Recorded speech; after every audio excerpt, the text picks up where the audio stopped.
Olá! Hoje nosso foco é o câncer gástrico, o câncer de estômago. Vamos nos basear numa revisão bem detalhada da Lancet. A ideia é entender melhor quem corre mais risco e, claro, por quê. E já começamos com um ponto que, olha, chama atenção. Por um lado, a incidência geral desse câncer, se a gente ajustar por idade, está caindo no mundo. Mas, por outro, tem um aumento preocupante de casos em pessoas mais jovens, com menos de 50 anos. Como assim? O que está acontecendo? É isso que a gente vai investigar hoje. Para dar uma dimensão do problema, são quase 1 milhão de casos novos por ano no mundo todo e mais de 650 mil mortes, isso só em 2022.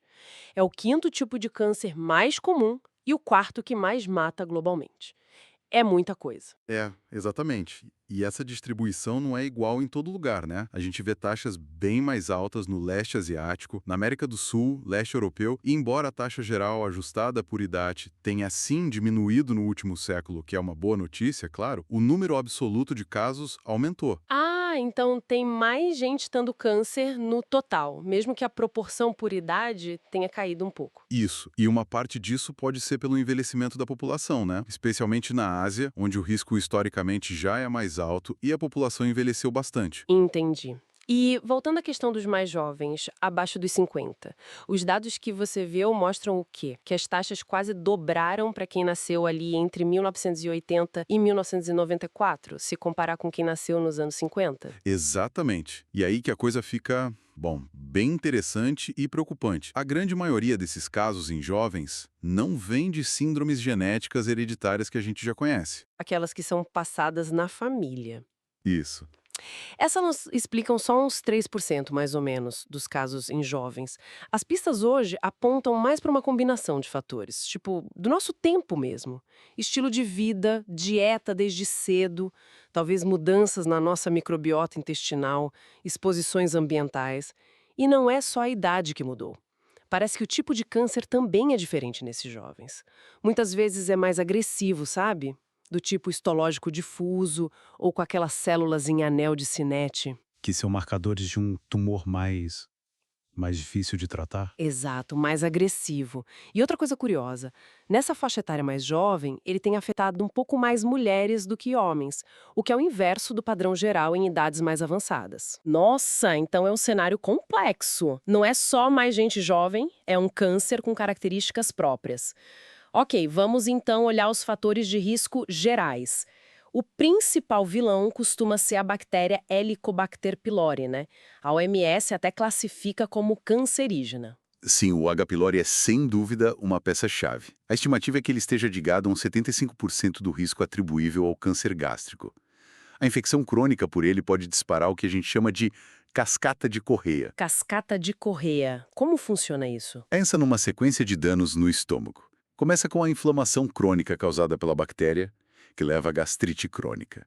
Depois, as células normais do estômago podem ser perdidas, que é a atrofia, e substituídas por outras, tipo as do intestino, e isso é a metaplasia. Essa metaplasia pode evoluir para displasia, que já são alterações pré-cancerosas, e daí, no fim dessa cascata, pode surgir o câncer. Entendi a progressão. Mas olha, se metade da população mundial tem a bactéria, por que só uns 3% acabam desenvolvendo câncer? Essa é a pergunta de milhões, né? É uma ótima pergunta. E a resposta é que a bactéria sozinha não determina tudo. Primeiro, existem tipos, cepas diferentes de H. pylori. Algumas são mais agressivas, digamos assim.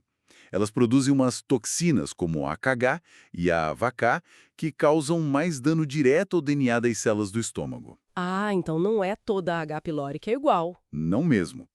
E segundo, outros fatores entram nessa equação.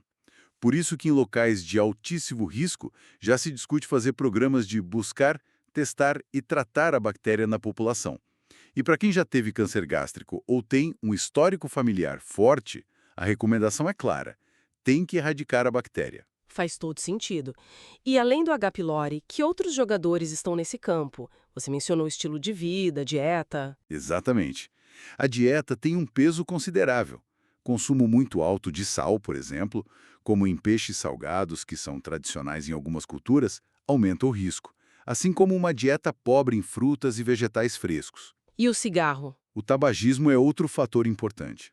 E a obesidade também está na lista, especialmente associada aos tumores que ficam mais na parte de cima do estômago, ali na junção com o esôfago, e tem até um vírus, o Epstein-Barr, aquele da mononucleose, que está ligado a uns 5 a 10% dos casos de câncer gástrico. Nossa, quanta coisa! E a genética? Fora aquelas síndromes raras em jovens, qual o papel dela? A genética sempre tem um papel, né? A gente vê que cerca de 10% dos casos tem alguma agregação familiar, ou seja, mais casos na mesma família do que o esperado. E mesmo fora das síndromes clássicas, existem mutações hereditárias conhecidas que aumentam o risco. Uma bem conhecida é no gene CDH1, que causa o câncer gástrico difuso hereditário. O risco é tão alto que, para quem tem essa mutação, às vezes se recomenda tirar o estômago preventivamente. Uma gastrectomia profilática. Uau! Sim, e tem outros genes também, como os BRCA1 e BRCA2, famosos pelo risco de câncer de mama e ovário, e outros genes de reparo do DNA. E olha que interessante, a infecção pelo H. pylori parece aumentar ainda mais o risco para quem já carrega mutações desses genes de reparo. É uma interação perigosa. É realmente uma teia bem complexa de fatores. Diante disso tudo, como a gente pode pensar em prevenção ou detecção precoce? Muitos desses riscos parecem modificáveis, né? Dieta, parar de fumar. Sim, a prevenção primária passa muito por aí. Melhorar a dieta, não fumar, controlar o peso. E, claro, tratar a infecção por H. pylori é uma estratégia que já se mostrou eficaz para reduzir o risco. Para detecção precoce, o exame padrão ouro é a endoscopia digestiva alta. Em países com incidência muito alta, como o Japão e Coreia do Sul, fazer endoscopia periódica na população geral comprovadamente reduz a mortalidade por câncer gástrico. Mas fazer endoscopia em todo mundo não é algo simples nem barato, né? Imagino que em países como o Brasil, com incidência intermediária ou baixa em muitas regiões, isso seja um desafio. Exatamente. Fora dessas áreas de altíssima incidência, o rastreamento populacional com endoscopia não costuma ser custo-efetivo. Então, a endoscopia acaba sendo reservada para grupos considerados de maior risco. Quem seriam esses grupos? Pessoas com histórico familiar importante, quem já tem diagnóstico de lesões pré-cancerosas, como a metaplasia intestinal extensa, ou portadores daquelas mutações genéticas de alto risco que a gente comentou. Entendi. Então, resumindo um pouco, o câncer de estômago continua sendo um desafio global importante, tem essa dinâmica de queda geral ajustada por idade, mas com esse aumento preocupante nos mais jovens. O H. pylori é central, mas ele não age sozinho e interage com dieta, hábitos, genética. A prevenção foca muito em estilo de vida e na erradicação da bactéria quando indicada, e o rastreamento com endoscopia precisa ser direcionado para quem tem mais risco, pelo menos fora das áreas de maior incidência. Então, o que fica disso tudo, né? Parece que temos alvos claros para agir, tanto em termos de saúde pública quanto no aconselhamento individual. Exatamente. E isso nos leva a uma reflexão importante para o futuro, sabe? Considerando esse aumento de casos em jovens, que são muitas vezes esporádicos, mais agressivos e acontecem numa população onde o rastreamento por endoscopia não é rotina. Como a gente pode melhorar a prevenção e a detecção precoce? Talvez o caminho seja integrar mais cedo outras ferramentas. Quem sabe, biomarcadores moleculares. Buscar DNA do tumor circulando no sangue, por exemplo. Ou usar modelos de risco mais personalizados, que combinem vários fatores genéticos, ambientais, estilo de vida, para identificar quem está sob maior ameaça. Talvez antes mesmo de ter uma lesão visível na endoscopia. É algo para a gente pensar e pesquisar mais.